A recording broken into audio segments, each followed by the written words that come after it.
All right, good afternoon. My name is Evelyn Nanama Asari, and today I'll be taking you through the training on raising funds for not-for-profit projects. Please, can everyone hear me? Yes, we can hear you. All right, thank you.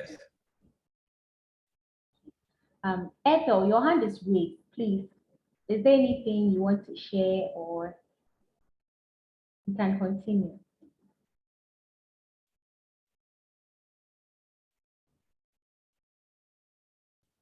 All right, so we'll start with our training today. And thank you once again for joining in. So today we are going to look at raising funds for not-for-profit projects. And I want all of us to listen with rapt attention and enjoy, learn from it. And moreover, this is going to be a very interesting session. And I'm hoping that we all participate as we go along. So in today's training, we are going to be looking at how to raise funds for not-for-profit projects. We'll look at the various avenues that you can use to raise funds for not-for-profit projects. And then we'll look at using the internet and social media to raise funds. So what exactly is a not-for-profit project? So these are some important terms that I want us to pay attention to as we go along.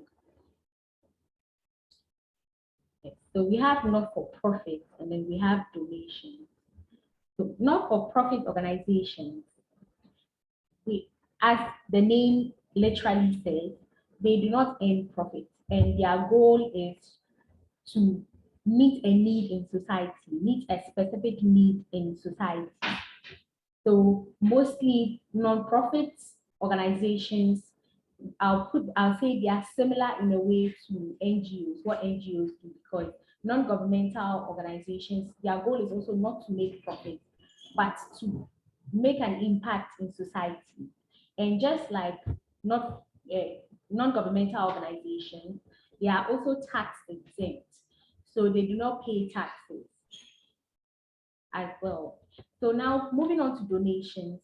Donations are the bread and butter of most non-profits, and they make up about 70% of charitable contributions. So kindly take note from here. Everything I'm giving you in this training is based on research and knowledge I have gathered over the years and from research as well. So everything I'm giving you here is from bits and pieces I have taken from various sources. So donations can come in various forms. It can be big, it can be small, and it can be in the middle, it can be in between. Yes. So these are two terms I want us to keep in mind as we go along. So now what are the types of not-for-profits? So we have community organizations and social organizations. Now, community organizations are mainly have a particular goal that they want to, they want to deal with. So community organizations mostly focus on the community. So these organizations' goal is to address problems or situations that exist within the community which they emanate from. And social organizations, they transcend beyond the community. So it means they go beyond looking at just a particular community, but their activities move from various places. Now let's talk about non-profit organizations as well. So now we looked at not-for-profit, and I'm just mentioning non-profit organizations to just give a distinction, bring out a distinction for all of us to get that distinction. So for non-profit organizations, we have non-government organizations, and they also help to support society, and these are NGOs. And in our yellow circle, we have the quasi-autonomous non-governmental organizations, and they are part of government, so they receive government funding and they are independently run, but their goal is also to address the needs of society and not to make profits. Then we also have charities, okay? organizations with a key function of collecting donations from individuals to help society. So they have a particular cause that they are focusing on. And then we have pressure groups, which are established to help address the special interest of the group. Yes, so these are the types of non-profit organizations. And as we go along, I'll show you the distinction that exists between the not-for-profit and the non-profit organization. So in their activity, now we're going to look deeply at the differences. So for this, we are looking at non-profit. And non-profits usually carry out larger and more organized activities. So most of the activities go beyond their community. It goes beyond like social interventions, but the activities can transcend borders. It can cover a whole country. So for example, we have UNICEF, and UNICEF did a project to promote children's rights in Vietnam. So this project, you can imagine the amount of various, factors that went into implementing this project, the partnerships, the collaborations, the amount of money that went into it will be more. Then we have UNICEF's TAP project as well. And then we have the World Food Program Rice Project in Uganda. So as you can see in the picture, the lady is planting. So you can see it's a project that is long-term, that will take more money, that involves more hands, and involves a lot of technicality. So this is for the non-profit organizations. Now let's look at the not-for-profit organizations. So for not-for-profit, I have an example right here in Ghana for all of us. So this picture, the first picture, we have Her Excellency Samira Bawumia. Okay, her not-for-profit organization, the Samira Empowerment and Humanitarian Project, supported Mamobi General Hospital and Nima Polyclinic with some items. So in the picture, she's presenting them. So this project involves, they are giving to these hospitals, they are giving to the clinic. It's not a long-term project that takes like involves a lot of technicalities, that has a very, very packed budget involving like huge sums of money. And of course, certainly not-for-profits also look for funds just like non-profit organizations. Then in the second picture, we also have Samira Bawumia's not-for-profit hemp, Samira Empowerment and Humanitarian Project, with her library in a box project. So in this picture, she donated some books to children in school. And this is under the library in a box project. So you see that for not-for-profit organizations, what they do is limited in a certain way because they do not, their projects are specific. So this is specifically geared towards books. This is specifically geared towards this particular area. And their projects are not as vast and wide like the non-profits, which involves a lot of money, a lot of technicalities, a lot of partnerships, and cover a larger geographical area. So now I'm going to ask a question. There are a lot of myths around, looking for funds, a lot of perspectives about getting funds and when the right time is to actually get funds for your project, when is the right time to actually raise funds. Well, guess what? Throughout the year, you can obtain funds for your project. But the important question here is, do you know exactly what to do to actually get those funds, no matter the time of the year it is?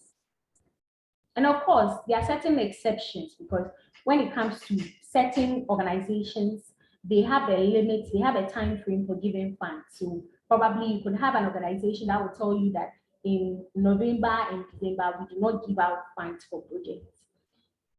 That is per those organizations. However, it is still possible to get donations from various organizations, various entities, various individuals throughout the year. So now let's take a look at this. So as an individual, if you want to carry out a project, a not-for-profit project, now, mostly not-for-profit projects, like we saw in the picture earlier, Samira Baumia's not-for-profits donated some items to the various hospitals. And it doesn't mean that you can just wake up and go and donate those items. If you want to carry it out as a project, you want to do a not-for-profit project, something that you know that from time to time you keep doing stuff to help society, you have to get registered in Ghana. So you register the Registrar General's Department. Then after that, you go and register with social welfare as well. And since this training is about fundraising, I won't go into the details about the registration, but I just want you to know that you need to register. You need to follow due process so that you know that you're doing the right thing. And of course, you are tax exempt, okay? So just like organizations, you are tax exempt. So now looking at organizations, if you're an individual with a project in mind and you actually know a not-for-profit organization, you can actually approach them and partner with them to execute your not-for-profit project. And that makes it quite easier because the organization would certainly be registered, which is your duty to look out for. Make sure the organization you're partnering with is actually a registered, not-for-profit in Ghana and is recognized by social welfare department as well. Then now your project. The project is the content, okay? It's the body of whatever you want to do. Your project matters most. What is your project about? What is your plan for your project? How much money do you need for your project? What exactly is your project? Now, moving forward, I'm going to talk briefly about the SDGs and your project because this is very important. So currently in our dispensation, I'm sure we are all aware about the global goals, the 17 global goals outlined by the United Nations. And the fact that Ghana is one of the countries that has made it its responsibility to work towards achieving these goals as well by 2030. So by virtue of that, if you have any not-for-profit project in mind, do your best to make sure that it is making an impact in society. And as you can all see, the SDGs, the 17 goals, have they cover all, aspects of society, different aspects. So it covers education, it covers health, it covers gender equality, it covers clean water and sanitation. So you have to identify which of these your project aligns to, because this makes it easier to actually gain funds for your project. This makes it easier to gain funds for your project.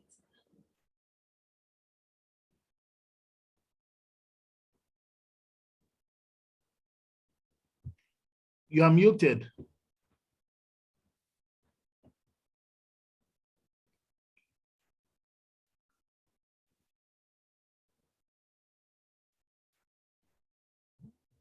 Please, can everyone hear me? We can hear you now. We can hear you now. You can hear me. hear you now. Yeah. Yes. If you spoke for the past few seconds, then we didn't hear anything like you said. Okay, so I'm going back to the previous slide. Did anyone hear me clearly? Did you hear me clearly? Yes, we did. We All did. right. Okay, Yeah. so now we'll proceed from the SDGs and your project. Okay, so for the SDGs and your project, what I was saying was that it is important that you look for which of these goals that your project is going to address. Because right now in our dispensation, it's important to note that it is easier to actually gain funds for a project when your project is aligned with one of the SDGs. So if your project is going to address good health, is your project addressing sustainable cities and communities? Like, how sustainable is your project? Is your project actually meeting a need somewhere? And in Ghana, once your project is aligned with these goals, it becomes easier to actually gain funds for your project. See, I hope we are all going along together. Yes, please. We are. All right. Yes, yes. All right, great. So now we'll move on. But I hope everyone is clear with the sustainable development goals.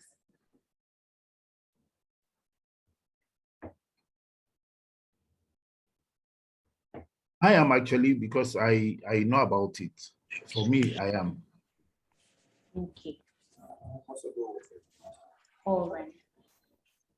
Okay, great. So now we'll proceed from here, since we are all cool with the sustainable development goals. But at the end, you can still feel free to ask questions.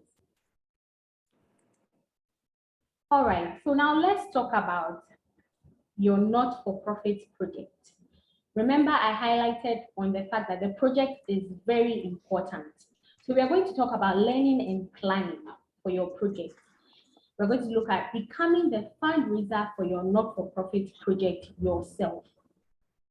And in some situations, you can actually look for someone else to be your fundraiser, because whoever is going to look for funds should be very presentable, should have the project information about the project at his or her fingertips to be able to get those funds.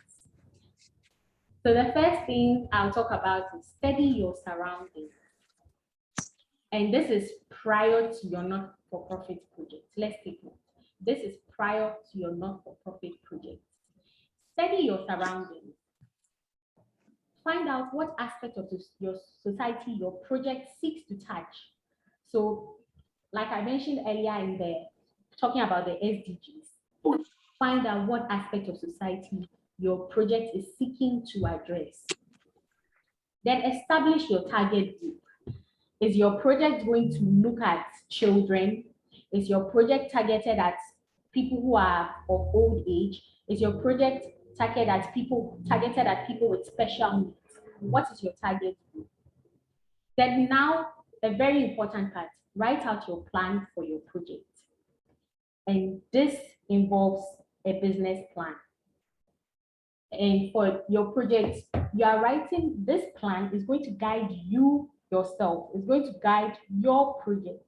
So it's very important that you do not leave this out. You have to write it out. You have to put it into writing. You have to have a plan for what you are about to do. And in that plan, you have to map out the execution plan of your project. So you clearly state what your goal is, from where you are starting from and where you want to get to, and how the plan will be executed. Then now, what is your budget? How much funds do you need? How much money do you actually need? And are your internally generated funds enough? And this is a very important question. So for us in this session, our internally generated funds are not enough. So our answer is no. So we look at how to get funds from people. But if for yourself, your answer is yes, then it means your funds are enough to carry out your project. So you have to now look for various people, entities that you're going to work with to execute the project, since you have enough funds already to carry out your project. But since we do not have enough funds, we are going to look at identifying possible sources of generating funds. So let's talk about fundraising. Now, what is very important about raising funds is doing what actually works. And this is a summary. I've summarized it with a diagram, okay, about doing what actually works. So this is just a summary of a wider picture. But simply put, we have right people, we have right time, we have right message equals to donation. You need to be in contact with the right people. You need to look at the people you're looking to gain donations from. So for example, if I'm doing a project about, girl child education, personal hygiene for girls, I'm probably looking to gain someone like Gifty Auntie as part of, my campaign. I can probably make her an ambassador and even look up to her for some donations as well. So you have to locate the right person, the right people. If for example, you are doing a project and your project is targeted towards young journalists and their goals, empowering young journalists, capacity building for young journalists, then you can get to contact someone like Bolare, can look for someone who's a big media guru, someone like Kwame Sefakai, someone is interested in that area. So you have to get the right people, and that involves a lot of hard work and research. Then you have to look for the right time. Now, the right time, I look at it in two parts, and I want us to also see it from these two lenses. So the right time has to do with you yourself, your project. Is your plan ready? Is your business plan? And I'm sure for those of us who took part in the business plan training, I'm sure we remember tidbits that we got from writing a business plan from a business plan. So as we go along, I may be referencing it. Don't worry. At the end of the video, I'll tell you where you can gain access to those trainings that have gone by. So the right time is you yourself. How prepared are you? Is your plan ready? Do you know exactly what your project is about? What is your budget? Do you know your budget? Do you know how much you're going to spend? That is the first lens. Now, the second lens about the right time is the person that you are looking to gain donations from or gain support from. Is it the right time to call the person? Is the person busy? Is the person available to meet you? Has the person traveled? So these are things that you actually have to research about, find out from if the person has a personal assistant, whoever you can help you get in contact with whoever you're looking to gain a donation from. You should tap into as much knowledge as possible. Get the very important information that will guide you. Then, most importantly, have the right message. So now you'll be able to identify the right person at the right time. Now, what is your message? Your message should be simple and clear. My project is A, B, and C, and my goal is to reach A, B, C by the end. My project is to promote personal hygiene amongst girls, educate girls on personal hygiene, where my project will be taking place in the central region, for example. And your goal, what is your goal? Your goal is to impact young children, young females, let them see the essence of personal hygiene. So your message should be clear. Now, apart from this message, remember I said you should have a business plan. You should have a document that you can show to whoever you are trying to get a donation from, that this is what my plan is about. So they know you are not joking. They know that you know what you are saying, and you have a clear purpose and a clear goal. You are not a fraud. It's very important. So when you do these three things, it can land you a big donation. And if you continue this way, you can get a donation. So now I'm going to show you the SMART plan, okay? And the SMART plan is very related to doing what actually works to get donations. Now, what is the SMART plan? The SMART plan has to do with your researching, like I mentioned earlier. But wait, hold on a bit. I hope we are clear. Does anybody want me to go back and take a look at the diagram to give any explanations? We are following you. It's clear so far. All right, thank you. So I'm glad you are following. So now we are talking about the SMART plan.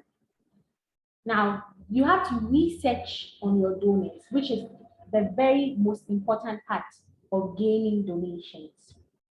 How well do you know this person? Is the person interested in what you're doing? Is what you're doing far away from what the person is doing? Because when you are able to research on your donors, now you'll be able to attract people for fundraising. You'll be able to get the right people because you know what their interests are. So you work towards that. Then you should be able to promote your fundraising efforts. So this has to do with, for example, if your project has to do with promoting personal hygiene amongst females, you need to promote your fundraising efforts. If you are able to, you go around to share brochures or anything of that sort, or to just talk to people about your project.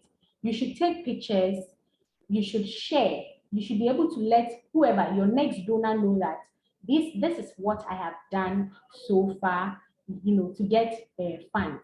You should be able to let your donor know that for example, I've dedicated my compound, okay, my car park for the program. So I've dedicated my car park for the program where the children will be invited to sit. You should be able to let your donor know that you are involved in the project yourself. You are fully immersed in the project and you need funds to support you to execute the project. Then the most important part is build your brand. And building your brand is very, very important. You should be confident about what you're going to do. You should let your donors see that you know exactly what you're about. You should dress appropriately. You should talk appropriately. You should have knowledge of what you're going to do. What field does it fall in? Does it fall in agriculture?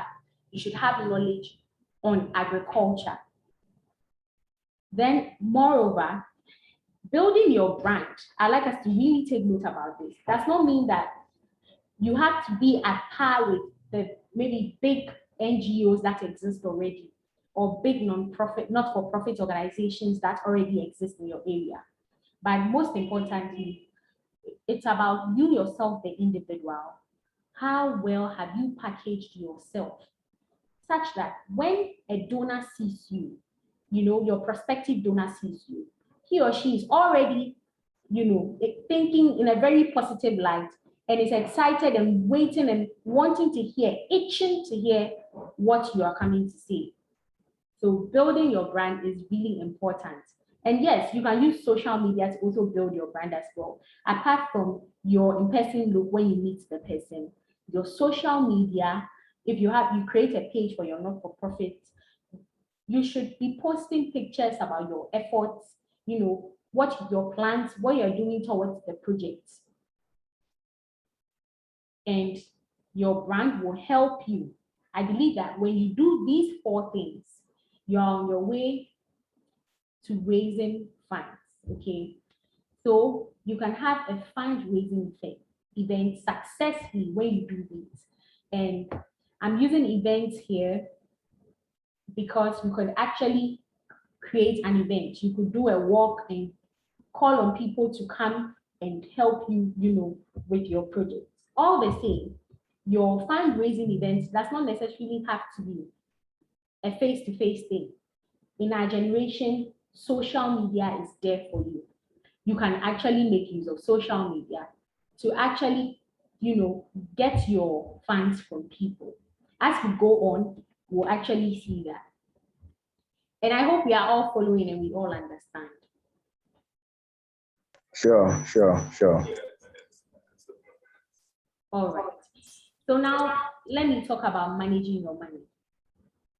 If you are a fundraiser, okay, you're going to raise funds for your not-for-profit project. And take note of not-for-profit. And you want to actually use an event to get people to give you funds. So you probably want to, do a walk and, advertise for people to come for the walk and then donate for your project. You should take note of the fact that you do not have to spend all your money in the sense, your personal money, your funds that you already have before you're seeking funds to add up for the project to be executed successfully. You should not squander your money. So I'm sure you can see from the image, the person has the money in hand. However, at the bottom, it's torn. So the money is going out. No, you should be able to manage your money. So if you want to have an event, you should do something that is according to your pockets. As a Ghanaians will say, live within your means. If you don't have, don't go and do I have, but I don't have. Be yourself, work within your budget. If you need to do a program in a community where you talk to the chief of the community or whoever is in charge of an event center, and you're going to get it for free to actually do your event. So it could be a musical concert, it could be a play, you could do a play within your community. You should communicate with like people that are willing to actually give you things for free, for almost close to nothing. So you don't spend all your money on the event that you are looking for people to actually come and support you for your project. It's very important. You should take note of that. So now let's talk about fundraising, the sources, the various ways you can get funds. So we have grants here, we have financial endowments, we have online fundraising, we have in-kind donations, we have special events. Okay, and for grants, it's important to take note that for grants, you actually have to search and apply. But most importantly, for most grants, you have to be legally registered. You should have followed due process because they want recognized entities. Most of the grants, for grants, you have to be a recognized entity. And you have to take note of the requirements of the grants. They definitely would have requirements that they are looking to see in whoever is coming to seek for funds. So it's important that if your goal is to apply for a grant, you should read and take note of very important details. You should. So now let's talk about the fundraising avenues. And over here, I'll highlight and talk more about using the online fundraising and also special events. So the first thing is you can create a donation web page.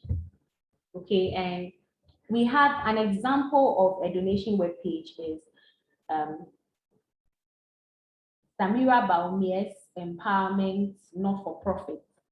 They have a website and you can donate right from the website. So on the website, you get to see the various activities that are being carried out, the various donations that are being made to various schools, the projects that are being carried out.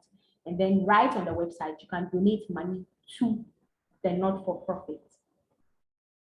Then you can choose to use crowdfunding fundraisers. And a typical example is GoFundMe. And I'm sure recently most of us have heard about it because now it's really trendy on social media. If someone is in dire need of money or needs to raise funds, the GoFundMe is an avenue you can actually use, and you go to their website, GoFundMe, or you can download the application and you put in the details you need and you post it on social media and it goes all over the world, across borders, and people can donate directly to you by just clicking. So just like the web page. Then you can advertise on social media.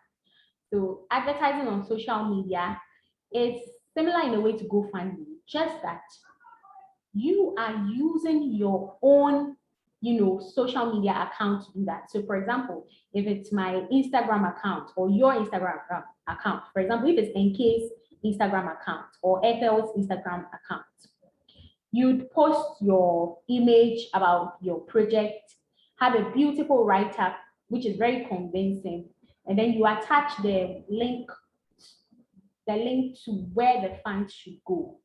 So if you attach the link for where the funds should go, you add the phone number where you want the money to be sent to, and then you can post it on social media, and you can ask people to share for you, and you can also run a social media advert as well.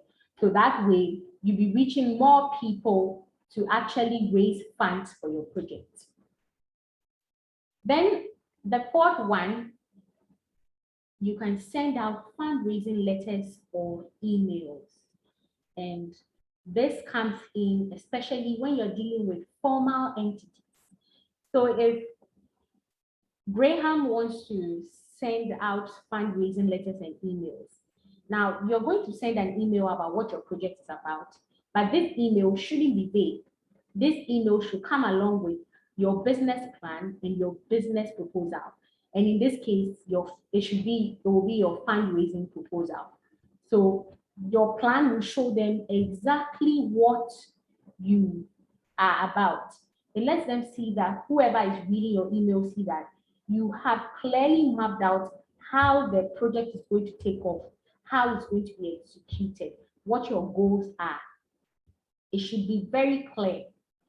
And your business proposal as well would indicate which would be your fundraising proposal, would indicate what you actually need, would indicate why you need funds. So it should be very convincing as well. And if you missed the training on the business plan and the proposal writing as well, don't worry, at the end of the training, I'll let you know how you can gain access to those trainings as well. And now, we are coming to the more traditional, avenues of raising funds. So we've looked at the online ones from 1 to 4. Now we are looking at the traditional ones. So you can host a fundraising event.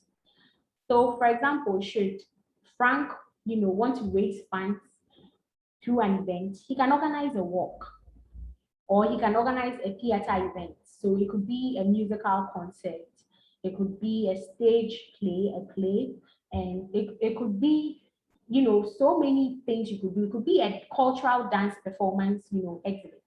So you have cultural dancers come and dance, and you could actually do that in your community. You do not have to go and rent the National Theatre, which costs a lot of money.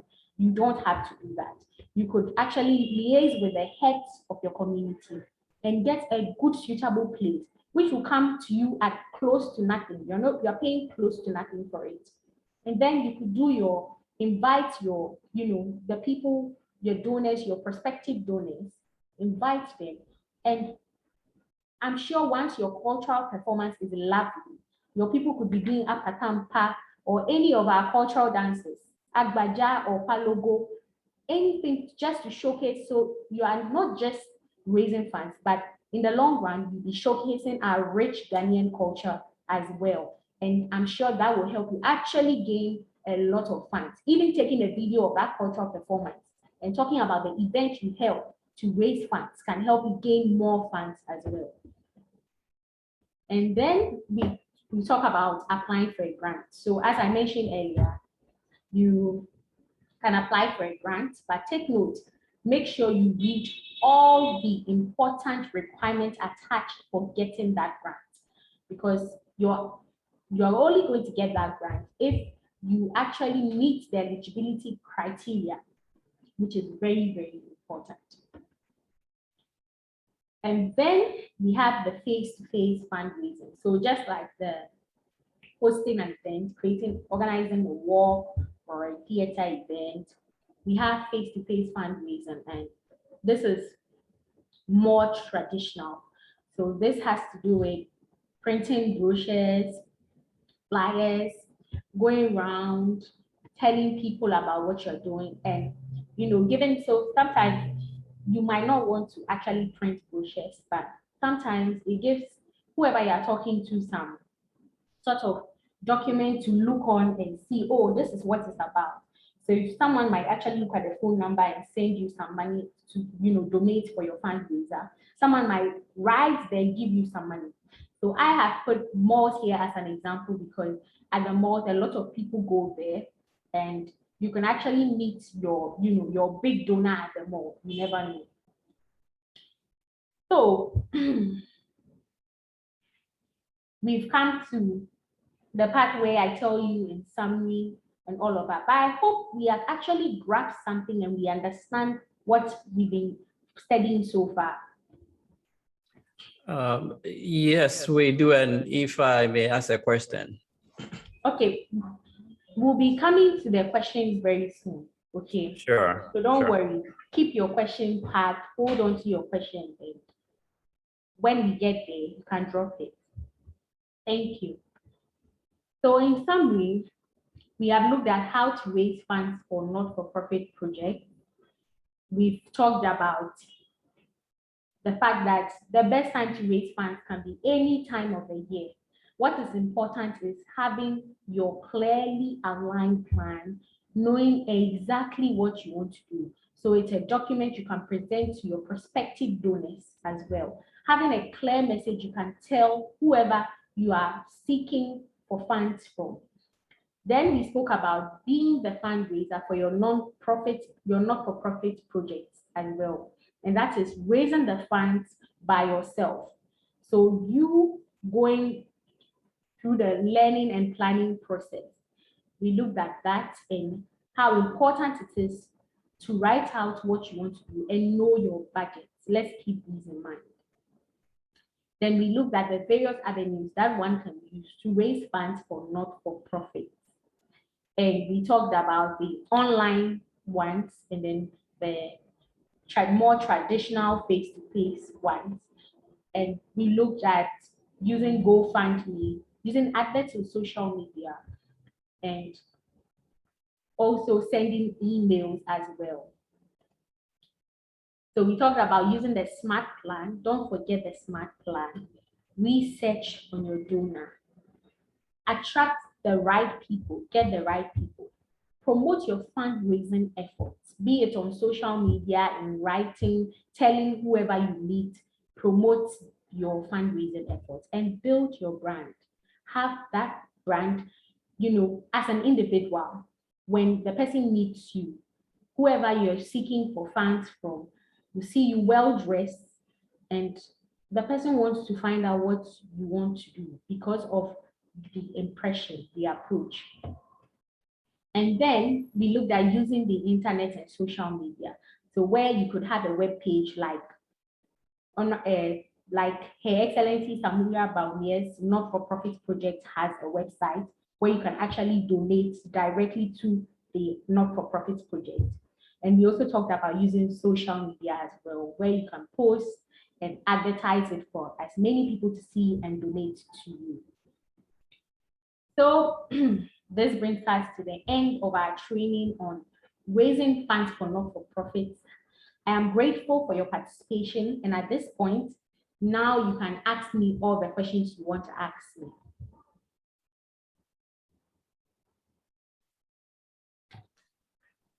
Okay, thank you so much. I think my name is I'm Dr. Ose. I'm calling from joining in from United States, and I'm looking to create NGO here in United States and collaborate, with people back home and see what we can all do.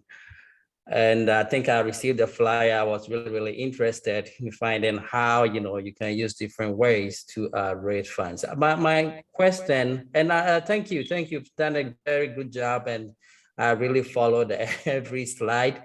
It's awesome. Thank you for that great presentation. My question is, in terms of the online fundraising, like if you take a country here like United States, we have regulations, how you can use online to raise funds. Locally, back home, is there any regulations or any restrictions as to how you can raise money through online avenues? That's my question. I'm not sure if it's clear. Okay, yes, thank you for your questions, Clay. Okay, so per my current knowledge, what I know so far in Ghana, social media is more like very free and liberal. So Ghanaians actually can post and get funds. There are no strict regulations here in Ghana presently. Oh, okay. Thank you. Thank you so much. You're welcome. Thank you for your question. And yes, your question also reminds me, it's very important for us to take note because of how Ghana is. That is why you should build your brand well and have, follow due process. So when someone sees your advert on social media and wants to donate to you, the person will definitely go and research about who you are. So when the person searches for you, the person should get, information that shows that it is true that you are running this. You are looking for funds for your project. Because on social media, a lot of things are posted every time. And this is Ghana, we all know that.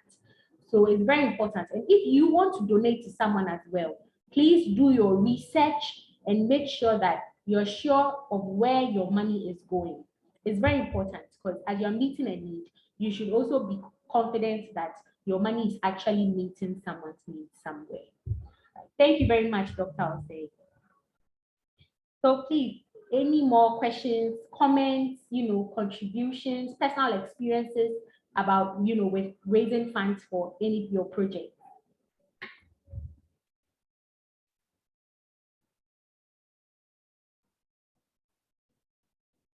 Okay, I see Ima Yao's hand is raised and Essay's hand is raised.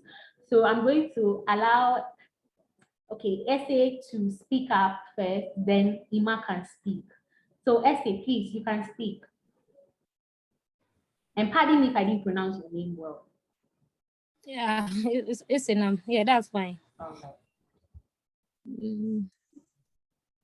Thank you very much for the session. I may have missed a little bit of it, but my question has to do with when you are starting an NGO, will it be right to be, usually the NGOs will have guarantors. Will it be right to expect that the guarantors should be the ones to support the NGO financially without you putting in any, not too much, but you think the guarantor should be the one to carry the vision? All right, thank you very much, Essie. So on your question, you should know you can actually get sponsors for your NGO. So the guarantors are not going to be the sole, financiers of the NGO, but they can actually sponsor you if they want to. Why not? And that would be very good. It makes it easier to actually get funds. I hope I have answered your question. Yes, you have. All right. So it's an experience I also want to share. But as you said, I think when it comes to you wanting to set up an NGO, as you said, you have what exactly you want to achieve. I think the best person to carry out a vision is the owner of the vision. Yes. So even if you invite people on board and you as a person, you don't do anything to push the vision. And anytime something comes up, you don't even put something up. All you want is for people to come running to push your vision. I think you at the end of the day, I think you would you may lose out as in the vision will die. Yeah. Because I have an example of a friend who decided to set up an NGO in memory of her mom. But I realized that she wasn't ready to put in her money, her effort, and the money, especially. She wasn't ready to put in her effort. But it was her idea and her vision. Because of that, with time, there was a lot of apathy. People just wouldn't, because if it is yours, say you're not doing anything, what should I come and do? So eventually it phased out. And I think it's a very sad way for something like that. I mean, to decide to come out with such an idea and to let it go. Yeah, because just like that. You are not ready to sacrifice your time and money. Exactly. Oh, thank you so much, Isinam, for sharing. So on missing out the session, don't worry. All the sessions will be posted on our YouTube channel, and I'll share the links with you. So in the chat, you can share your phone number or your email address with us if you didn't register for the training. So we can still send you the link to, we can still send you the link to actually gain access to all the trainings we've done.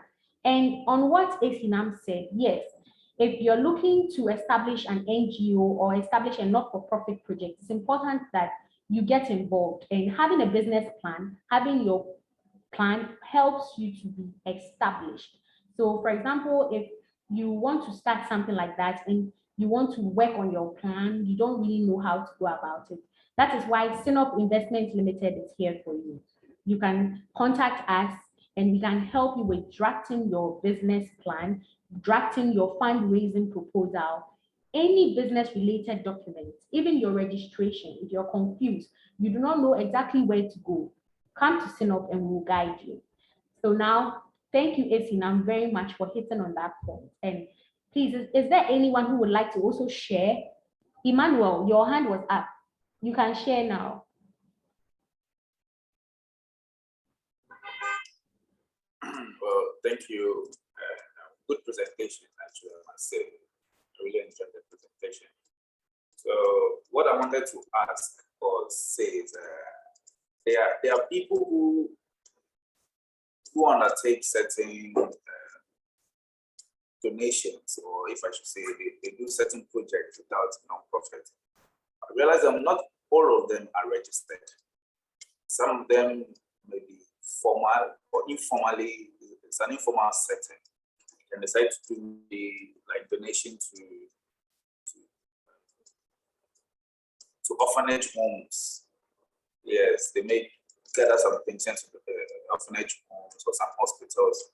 Most of these people are not registered. And I also noticed that even on social media, some of them do this informally and then they'll solicit for funds, like, oh, if you can support the cause. So I really enjoyed this conversation, and yes, we are all looking at that all our informal settings of NGOs can be duly registered too. Thank you very much, Emmanuel. Thanks for sharing.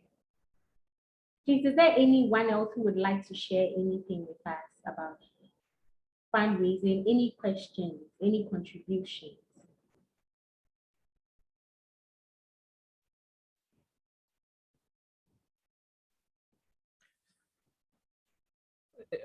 Hello, yeah, this is Dr. Osei again. All right, Just hello. a quick question, about the informal way of, doing NGOs where people are not registered. From your experience, when you consider the regulatory burden versus, let's say, individuals, giving out to orphanages and stuff like that, how does that weigh on that balance? Is there too much regulatory burden when you register, or it's just a straightforward thing to manage? All right. So in Ghana, when you register, since it's a not-for-profit project, you will not be taxed. You are exempted from tax. You are tax exempt. So in Ghana, once you register with social welfare as well. You are good to go. You have you followed the due process. And that is if you are working as a not-for-profit entity.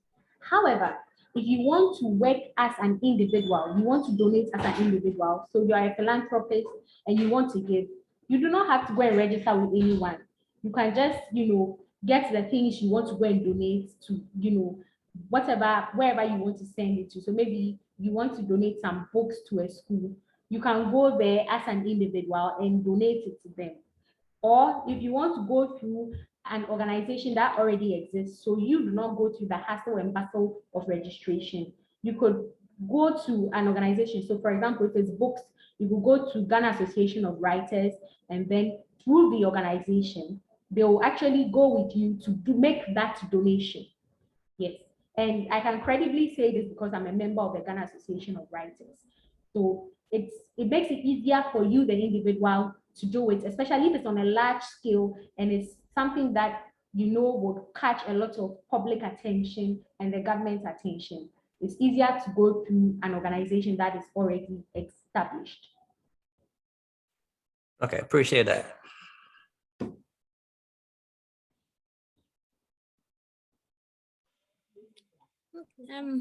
Hello. Yes, Esinam. So just to add to what you said so far, I think usually sometimes we might be strategic. Donor fatigue comes in when we keep on going to the same people for funds. The same people. So good that we are innovative in finding monies from elsewhere. Yeah. And then I also think that people also have the perception that one of the easiest way to make money for oneself is to have an NGO. Unfortunately, people have abused this whole NGO thing. So people are not really happy or enthusiastic to donate to NGO. So if you are genuinely operating an NGO, I think you should be ethical. Your branding should also be very good. Exactly. You must do exactly what you said. And you must be accountable. That's it. Exactly, yes. So like SINOP also mentioned, just like I mentioned earlier, you should have a business plan. You should be presentable. Your brand should be well established. And most importantly, when you go for funds, you should let whoever your possible donor know that you'll be given, reports from time to time as the project goes on, to let the donor know that this is happening. This is what his or her money is being used for, especially when it comes to big donors, okay? Big entities who are sponsoring you. You should actually give them updates, reports, let them see what is happening with their money, where their money is going. It's really important, very, very important. And it's important for all of us to take note of the fact that doing a not-for-profit is about giving to society from your heart, doing something to meet a need somewhere. And that should be the main goal. So if that is your goal and that is what you're passionate about, then you should start working on it. You should start writing your business plan, and you can contact SINOP for that service as well. You should build your brand to the level where once you approach a donor, they are willing and excited to actually give you funds for it. So please, are there any other questions? Oh, just a quick comment here. Thank you very, very much. And I believe you said your company is SINOP Investment, correct? Yes, SINOP Investments Limited. Yeah, so we are looking to set up NGO here in the United States and set one over there in Ghana. And I'm happy that some of our board members are here with you now. I believe I see about 2 of them. We have one from New York City. I'm here in Texas. There's one in San Antonio. We are all here. And that kind of tells you our passion towards this goal. Yes. So we'll be reaching out to you to ask more questions and to figure out different ways that we can make this achievable. For here in the United States, we all have the ins and outs of the regulations, and we are already setting things up. But when it comes to Ghana, since some of us have not been back home in a while, it's a different story. Yeah, so we will be reaching out to you and our members too. Some of us are here. I believe Tony is here. He can hear me now, and we will be contacting you for more information. All right, definitely. And you can also share your email address with us in the chat, so we can also reach out to you right after the training sessions and be sharing our trainings with you and our newsletters as well. Sure. I really appreciate that. Thank you very much. So please, are there any other questions, any contributions? Smith, Samira Osman, Graham? Hello, I just want to, Yes. This is Dr. on the line. I just want to right. commend you for a brilliant presentation. Thank you very much. It's very, very informative, and I'm sure it's going to be very, very useful to people. Thank you so much for, at least, I like the simplicity, the way you communicated it. Even a 6-year-old would understand what it is to raise funds for an NGO. Good job, well done. And also for Osei, if you could leave your email in the chat, it could be helpful so that people can also provide you with additional information that could assist you. So if you leave your email in the chat, that would be good. Osei. All right, thank you. All right, Cheers. thank you very much. Hello, my name is Graham. All right. Actually, I don't have an NGO, but I think this is one of an experience. This is my first time joining it, and I think it's quite good. So probably I'll use that effort towards we write some proposals for fundraising for a project that I'm thinking of. I think it's a good one. I'll take it from there and probably start something good with what I've learned so far. All right, wonderful, Graham. That's good.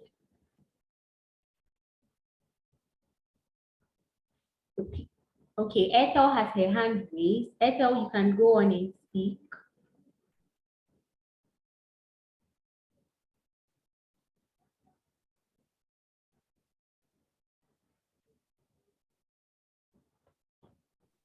Ethel, your mic is muted. You need to unmute your mic.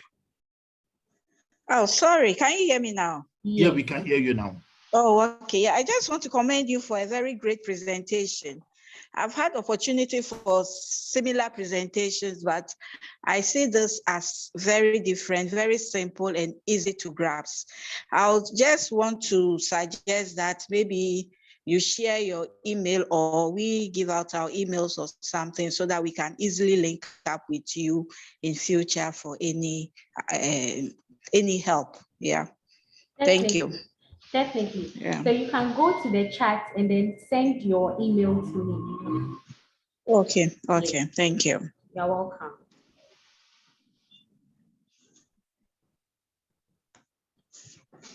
Please, are there any final contributions?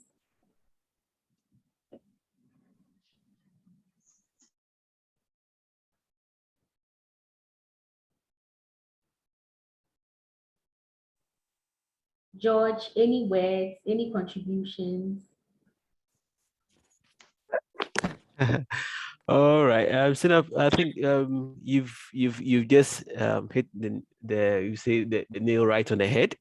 I believe this is such a wonderful presentation that you've given so far. My issue really has to do with the kind of zeal that we need to have when we want to enter into some of these organizations. Yeah. Sometimes I don't know where that kind of fear factor comes from, but I believe that probably comes with the branding, as you rightly said. If you are not, you know that you're not really well established and all that, it puts certain item of fear in your whole system. So maybe if you can give it those punchlines, well, so that those are the pain points sometimes in some of these things. And I believe that we have to get our mind straight and get things really, really done. So I think that's all that I have to say. I don't know whether you see it as a comment or a question or a contribution. Oh, it's a good contribution. We should be passionate Okay. when we endeavor into these things. When we decide to do a not-for-profit project, we should be passionate about it.